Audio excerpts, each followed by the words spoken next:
Hi, இது iPhone 8 mobile. இது என்ன இஷ்யூனா பேட்டரி இஷ்யூ. பேட்டரி வந்து சர்வீஸ் நோட்டிஃபிகேஷன் வந்துருச்சு. 1 hour கூட சார்ஜ் நிற்கல. இது நம்ம ஒரிஜினல் பேட்டரி தான் மாற்றி கொடுத்துருக்கோம். கஸ்டமர் ஒரிஜினல் கேட்டாங்க. நம்ம இப்படி தான் டிஸ்அசம்பிளி பண்ணுறோம். பண்ணிவிட்டு நம்ம பழைய பேட்டரி ரிமூவ் பண்ணிட்டோம்.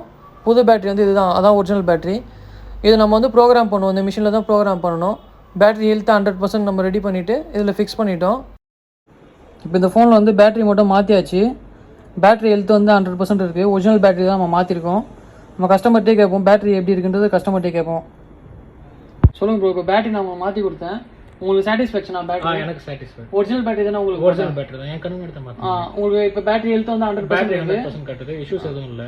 அதே மாதிரி ஸ்பீக்கர் மாற்றிருக்கோம். அது உங்களுக்கு சவுண்ட் எல்லாமே ஸ்பீக்கர் ரொம்ப வால்யூம் கம்மியாக இருந்தது. இந்த ஸ்பீக்கர் வந்து இப்போ போட்டதும் பழைய மாதிரி. இப்போ உங்களுக்கு சாட்டிஸ்ஃபேக்ஷன் தானே? எனக்கு சாட்டிஸ்ஃபை. ப்ரைஸ் வைஸும் ரொம்ப கரெக்டாக இருக்குது. ஓவர் எக்ஸ்ட்ரா சார்ஜ்லாம் எதுவும் பண்ணாமல் என்ன ஆக்சுவல் பேட்டரி ப்ரைஸோ அதே ப்ரைஸ்க்கு பண்ணி